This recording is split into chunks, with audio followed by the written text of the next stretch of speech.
এই গল্পটা একজন সুন্দরী মেডিকেল স্টুডেন্টের, যার সার্ফিং করার প্রতি দারুণ শখ ছিল। সেই শখের টানেই সে একটা বিচে বেড়াতে যায়, কিন্তু সেখানে সার্ফিং করতে গিয়ে সে একটা ভয়ঙ্কর শার্কের আক্রমণের শিকার হয়ে পড়ে, আর কিনারা থেকে অল্প দূরে একটা পাথরের উপর আটকে যায়।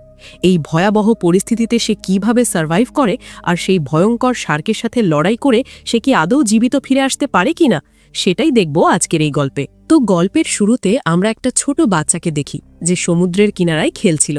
খেলতে খেলতে সামনে এগিয়ে গিয়ে সে হঠাৎ কিনারায় একটা হেলমেট পরে থাকতে দেখে। সে গিয়ে হেলমেটটা তুলে দেখতে থাকে, আর তখনই তার নজর পড়ে হেলমেটে লাগানো একটা ক্যামেরার দিকে। সে সেটার একটা ভিডিও প্লে করে, যেখানে দেখা যায় দুটো ছেলে সমুদ্রে মজা করে সার্ফিং করছিল। কিন্তু হঠাৎই ক্যামেরা কেঁপে ওঠে, আর তাদের চিৎকার শোনা যেতে লাগে। কোনো একটা জিনিস একে একে করে তাদের নিচে টেনে নামিয়ে মেরে ফেলছিল। তারপর ভিডিওটা হঠাৎ বন্ধ হয়ে যায়। এইসব দেখে সেই বাচ্চা ছুটে সেখান থেকে চলে যায়। এবার সিন বদলায়, আর আমরা দেখতে পাই ন্যান্সি নামের একটা মেয়েকে, যে একজন মেডিকেল স্টুডেন্ট। সে গাড়িতে বসে ফোনে ছবি দেখছিল। তখন গাড়ির ড্রাইভার কার্লোস তাকে জিজ্ঞেস করে, ছবিতে এটা কি তুমি? ন্যান্সি বলে, না, এটা আমার মা। আসলে ন্যান্সির এখানে আসার উদ্দেশ্য শুধু ট্রিপ না, বরং মায়ের স্মৃতিগুলো আরেকবার বেঁচে দেখা। সে সেই বিচেই যাচ্ছিল যেখানে তার মা অনেক বছর আগে এসেছিল।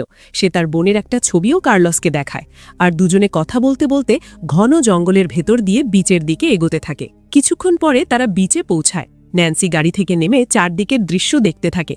জায়গাটা অসাধারণ সুন্দর ছিল।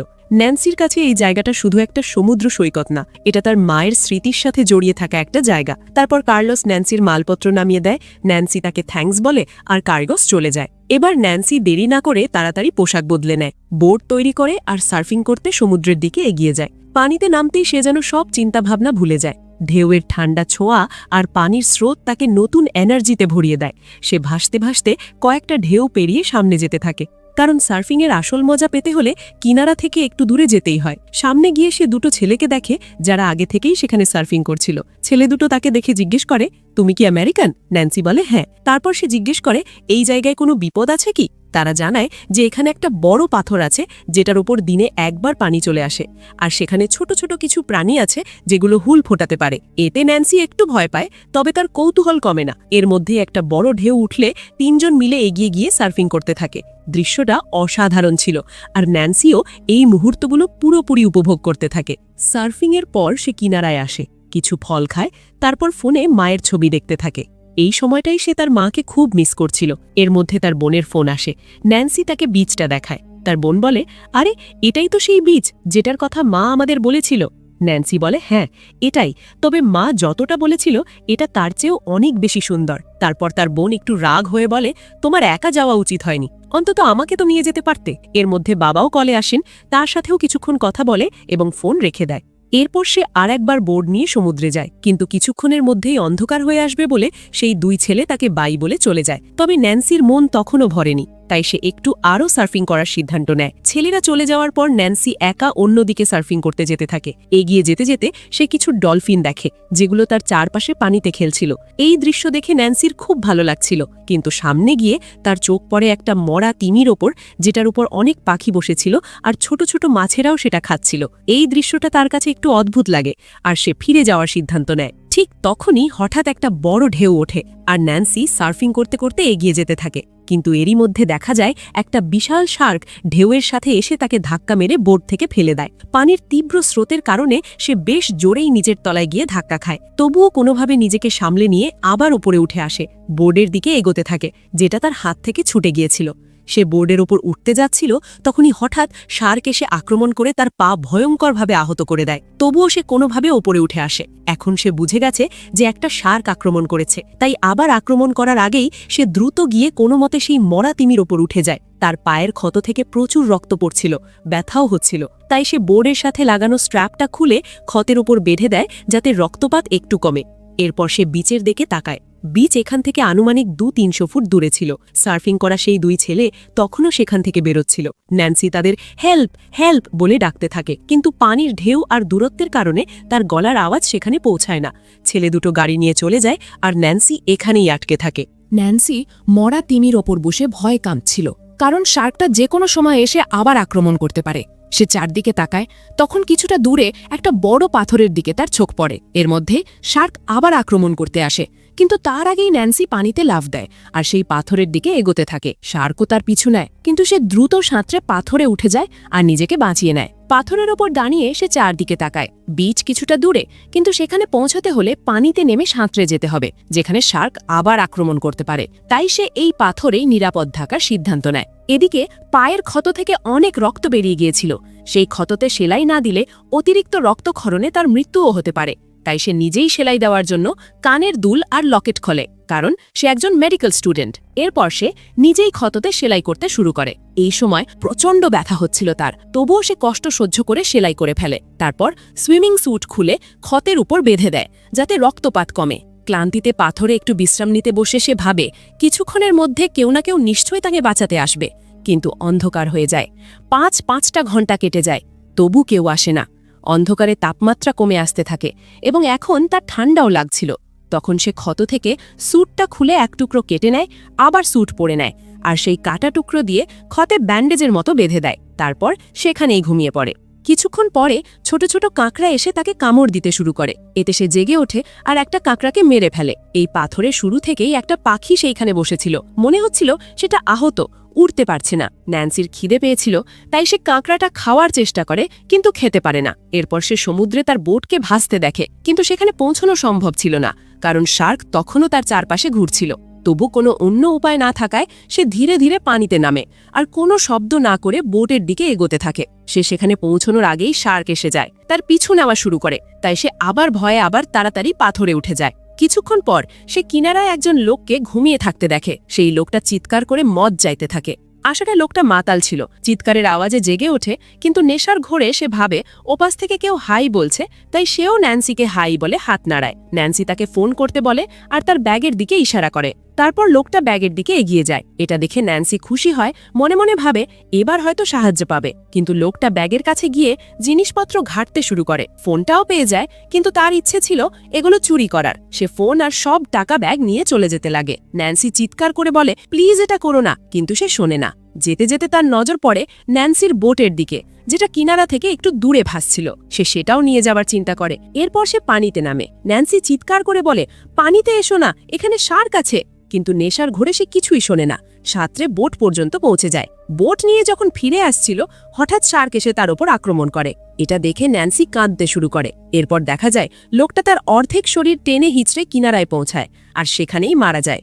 এরপরে পরের দিনের দৃশ্যে দেখা যায় সেই দুই ছেলে আবার সার্ফিং করতে আসে। সেই সময় ন্যান্সি ঘুমিয়েছিল, তাই ছেলেরা বোট নিয়ে পানিতে নেমে যায়। যখন ন্যান্সি জেগে ওঠে তাদের দেখতে পায়, চিৎকার করে বলে, পানিতে শার্ক আছে, ফিরে যাও। কিন্তু ছেলেরা তার কথায় কান দেয় না, এগিয়ে যেতে থাকে। হঠাৎই তাদের একজনের উপর শার্ক আক্রমণ করে। এটা দেখে অন্যজন ভয় পেয়ে ন্যান্সির দিকে এগিয়ে আসতে থাকে, কিন্তু কয়েক মুহূর্তের মধ্যে শার্ক তাকেও টেনে নিচে নিয়ে গিয়ে মেরে ফেলে। আর এই পুরো ঘটনাটা সেই ছেলের হেলমেটের ক্যামেরায় রেকর্ড হয়ে যায়, যেটা আমরা গল্পের শুরুতে দেখেছিলাম। এবার সময় কাটতে থাকে। রোদের তীব্র গরমে ন্যান্সির খুব কষ্ট হতে থাকে। খুব শীঘ্রই পাথরটা আর মাত্র 25 মিনিটের মধ্যে ডুবে যাবে এবং শার্ক তখনও পাথরের চারপাশে ঘুরছিল। সে বুঝতে পারে 25 মিনিটের মধ্যে পাথর থেকে না বেরোলে মৃত্যু নিশ্চিত। এদিকে শুরু থেকে পাথরে যে পাখিটা ছিল সেটা আহত হওয়ার কারণে উড়তে পারছিল না। ন্যান্সি পাখিটাকে ধরে চেক করে, বুঝতে পারে তার পাখার জয়েন্ট সরে গেছে। মেডিকেল স্টুডেন্ট হওয়ার কারণে সে পাখার জয়েন্ট ঠিক করে দেয়। এরপর সে সেই ছেলের হেলমেটটা দেখে, যেটাই ক্যামেরা লাগানো ছিল। সে গিয়ে হেলমেটটা আনার কথা ভাবে, কিন্তু শার্ক তখনও মরা তিমি থেকে পাথরের চক্কর কাটছিল।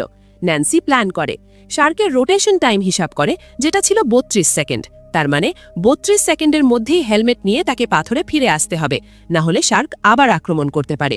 সে পানিতে নামে, ধীরে ধীরে এগোতে থাকে। অনেক কষ্টের পর সে হেলমেট নিয়ে পাথরে ফিরেও আসে, কিন্তু ঠিক তখনই শার্ক এসে আক্রমণ করে। ন্যান্সি পানিতে পড়ে যায় আর জোরে নিচে গিয়ে ধাক্কা খায়। তবে পাথরের নিচের অংশ অনেকটা বড় ছিল আর সেখানে শুলও ছিল, তাই শার্ক সেখানে পৌঁছাতে পারে না। এই সুযোগে ন্যান্সি দ্রুত হেলমেট নিয়ে পাথরে উঠে আসে। পাথরে উঠে সে ক্যামেরার ভিডিও দেখে, যেখানে সেই ছেলেদের উপর শার্কের আক্রমণের ভিডিও রেকর্ড হয়েছিল। ভিডিও শেষে ন্যান্সি নিজেও ছিল, যখন সে সেই ছেলেকে পাথরে টেনে তোলার চেষ্টা করছিল। এরপর সে চারদিকে তাকায়। একটু দূরে একটা সি বয় থেকে সিগন্যাল ট্রান্সমিট হচ্ছিল। পাথরটা 10 মিনিটে ডুবে যাবে, তাই সে যে কোনোভাবে সি বয় যেতে চাইছিল, কিন্তু সেখানে পৌঁছাতে অন্তত 1 মিনিট লাগবে। আর শার্ক 22 সেকেন্ডে পাথর পর্যন্ত চলে আসে। মানে সেখানে যাওয়া মানেই মৃত্যুকে ডেকে আনা। তবু যেতে তো হবেই, কারণ পাথর ডুবে গেলেও তো নির্ঘাত মৃত্যু। এরপর সে ক্যামেরা চালু করে মেসেজ রেকর্ড করতে শুরু করে। বলে, আমার উপর একটা শার্ক আক্রমণ করেছে। এই শার্ক 3 জনকে মেরে ফেলেছে এবং আমার পাও আহত করে দিয়েছে। আমি একটা পাথরের উপর বসে আছি, কিন্তু মনে হয় আর বেশি সময় নেই, কারণ এই পাথর কিছুক্ষণের মধ্যেই ডুবে যাবে। কেউ যদি এই মেসেজ পাও তাহলে প্লিজ আমাকে সাহায্য করো। তারপর সে তার বাড়ির ঠিকানা বলে, যে আমি নাও থাকলে এই মেসেজটা অন্তত আমার বাড়িতে পৌঁছে দিও। বাবা আর বোনের জন্য মেসেজটা দেয় আর বলে সে তাদেরকে অনেক ভালোবাসে, অনেক মিস করছে তাদের। মেসেজ রেকর্ড করার পর হেলমেটটা কিনারার দিকে ছুঁড়ে মারে। তারপর সেই পাখিটাকে ভাঙা বোর্ডের একটা টুকরোয় রেখে পানিতে ভাসিয়ে দেয়, যাতে সে কিনারায় পৌঁছে বেঁচে যায়। এবার পাথরের উপর পর্যন্ত পানি উঠতে শুরু করে, আর ঠিক তখনই জেলিফিশও বেরিয়ে আসতে থাকে। তখন তার মনে পড়ে জেলিফিশ শার্কের শরীরে লেগে তাদের আহত করে দেয়, তাই শার্ক ওদের কাছে আসে না। তাই ন্যান্সি এই সুযোগকে কাজে লাগানোর সিদ্ধান্ত নেয়। সে পানিতে লাফ দেয় এবং নিচে গিয়ে জেলিফিশের মাঝ দিয়ে সিগন্যাল ট্রান্সমিটারের দিকে এগোতে থাকে। নিচে অনেক জেলিফিশ ছিল। এর মধ্যে শার্ক আবার আক্রমণ করতে আসে, কিন্তু জেলিফিশের কারণে সে ঘুরে চলে যায়। তখন সে দেখে নিচে একটা পিলার থেকে অনেক রড বের হয়ে আছে, আর সেই পিলারের সাথেই চেন দিয়ে বাঁধা আছে ট্রান্সমিটারটা। এরপর সে উপরে উঠে দ্রুত সাঁতরে এগোতে থাকে এবং শার্কও তার পিছু নিয়েছে, কিন্তু তার আগেই সে ট্রান্সমিটারে পৌঁছে উপরে উঠে যায়। তখন শার্ক আক্রমণ করে, কিন্তু ন্যান্সিকে কিছু করতে পারে না। এখানে কিছুক্ষণের জন্য হলেও সে নিরাপদ। কিছুক্ষণ পরে একটা বড় নৌকা দেখা যায়। ন্যান্সি দ্রুত ট্রান্সমিটারের একটা বাক্স খুলতে চেষ্টা করে, কিন্তু বাক্সে মরচে পড়ে গিয়েছিল, তাই সহজে খুলছিল না। সে অনেক চেষ্টার পর বাক্সটা খোলে। ভেতরে একটা ফায়ার গান ছিল, কিন্তু বাক্স খুলতেই গানের সব বুলেট পানিতে পড়ে যায়। তখন সে ট্রান্সমিটার শক্ত করে ধরে লাফ দিয়ে বুলেটগুলো তুলে নেয়। দ্রুত গান লোড করে উপরের দিকে ফায়ার করে। গোলা অনেক উপরে ওঠে, কিন্তু ততক্ষণে নৌকাটা অনেক দূরে চলে গেছে, কেউ দেখতে পায় না। এটা দেখে সে হতাশ হয়ে বসে পড়ে। এদিকে গল্প শিফট হয় সেই দৃশ্যে যেখানে আমরা সমুদ্রের কিনারায় বাচ্চাটাকে খেলতে দেখেছিলাম। সে ক্যামেরায় ন্যান্সির মেসেজের ভিডিওটা দেখে ফেলে আর ছুটে তার বাবা মাকে ডাকতে যায়। অন্যদিকে ন্যান্সি মনমরা হয়ে বসেছিল। তখনই শার্ক আবার আক্রমণ করতে আসে। এতে ন্যান্সির অনেক রাগ হচ্ছিল। সে ফায়ার গান দিয়ে শার্কের দিকে গুলি করে, কিন্তু শার্কের কিছুই হয় না। তখন সে ট্রান্সমিটারের উপরে উঠে নিশানা করে শুট করে। এইবারের গুলিতে পানিতে আগুন লেগে যায়, কারণ মরা তিমি পচতে থাকায় পানিতে গ্যাস ছড়িয়ে গিয়েছিল। কিন্তু আগুনে শার্ক নিচে চলে যায়, তারপর উপরে এসে সরাসরি ট্রান্সমিটারে আক্রমণ করে। এতে ট্রান্সমিটার পানিতে উল্টে যায়, ন্যান্সিও পানিতে পড়ে যায়। বেশ আঘাতও লাগে, তবু নিজেকে সামলে নেয় আর ট্রান্সমিটারের রডগুলোর মাঝে ঢুকে নিরাপদ হয়। কিন্তু শার্ক আবার এসে আক্রমণ করে রডগুলো ভেঙে দেয়। ন্যান্সি বুঝে গেছে শার্ক বারবার এসে আক্রমণ করতেই থাকবে। এই সময় তার নজর পড়ে নিচের পিলার থেকে বের হওয়া সেই চেনের দিকে। আবার আক্রমণ হওয়ার আগেই সে অন্যদিকে চলে যায় আর সেই চেনটা টানাটানি করতে থাকে এবং চেনটা খুলেও যায়। চেন অনেক ভারী হওয়ায় নিচে নামতে শুরু করে, আর ন্যান্সিও চেন ধরে দ্রুত পিলারের দিকে নিচে যেতে থাকে। শার্কও তার দিকে এগিয়ে যায়, কিন্তু পিলারের রডগুলোর কাছে আসতেই ন্যান্সি সরে যায় আর রডগুলো শার্কের শরীরের এপার ওপার হয়ে যায় এবং শার্ক সেখানেই মারা যায়। পানির অনেক নিচে চলে যাওয়ায় ন্যান্সি জ্ঞান হারিয়ে ফেলে। অন্যদিকে সেই বাচ্চা তার বাবাকে নিয়ে বিচে পৌঁছায়। বাচ্চার বাবা হলো সেই কার্লোস যার গাড়িতে চড়ে ন্যান্সি এখানে এসেছিল। ছেলেটা পানির দিকে দেখায় যেখানে আসলে ন্যান্সি ছিল। তাকে দেখেই কার্লোস দৌড়ে গিয়ে পানিতে নামে আর ন্যান্সিকে কিনারায় নিয়ে আসে। পানি ভেতরে যাওয়ায় সে অজ্ঞান হয়ে গিয়েছিল। ধীরে ধীরে সে তার জ্ঞান ফিরিয়ে আনে। ন্যান্সি চোখ খুলতেই তার সামনে কার্লোসকে দেখে। পাশে সেই পাখিটাও থাকে যাকে সে বাঁচিয়েছিল। এরপর সে একবার সমুদ্রের দিকে তাকায়, যেখানে সে তার জীবনের সবচেয়ে বড় লড়াই করেছিল আর নিজেকে আবার জীবিত পেয়েছে। তারপর সিন শিফট হয়। 1 বছর পরের সময় দেখানো হয়। ন্যান্সি আবার সেই বিচে আসে, তবে এবার একা না, সে তার বাবা আর বোনকেও সাথে নিয়ে আসে। বাবা ন্যান্সির জন্য গর্বিত হন, বলেন, তোমার মা যদি আজ থাকতো সে অনেক খুশি হতো। এরপর 2 বোন একসাথে সার্ফিং করতে সমুদ্রের দিকে এগিয়ে যায়। ন্যান্সির এই যাত্রা একটা সাধারণ বিচ ট্রিপ থেকে শুরু হয়ে জীবন আর মৃত্যুর লড়াইয়ে পরিণত হয়েছিল। সে শার্কের সাথে লড়াই করে শুধু নিজের প্রাণই বাঁচায়নি, নিজের আত্মবিশ্বাস আর সাহসকেও নতুন করে খুঁজে পেয়েছে। এই গল্প আমাদের শেখায়, পরিস্থিতি যত কঠিনই হোক না কেন, কঠিন পরিস্থিতিতেও যদি আমরা হার না মানি তাহলে যে কোনো পরিস্থিতিতেই জিতে আসা সম্ভব। আর এই বার্তাটুকু দিয়েই আজকের গল্প এখানেই শেষ হয়। বন্ধুরা, আশা করি গল্পটা তোমাদের ভালো লেগেছে। ভালো লাগলে অবশ্যই লাইক আর সাবস্ক্রাইব করতে ভুলবেন না কিন্তু। দেখা হবে পরের ভিডিওতে। ধন্যবাদ।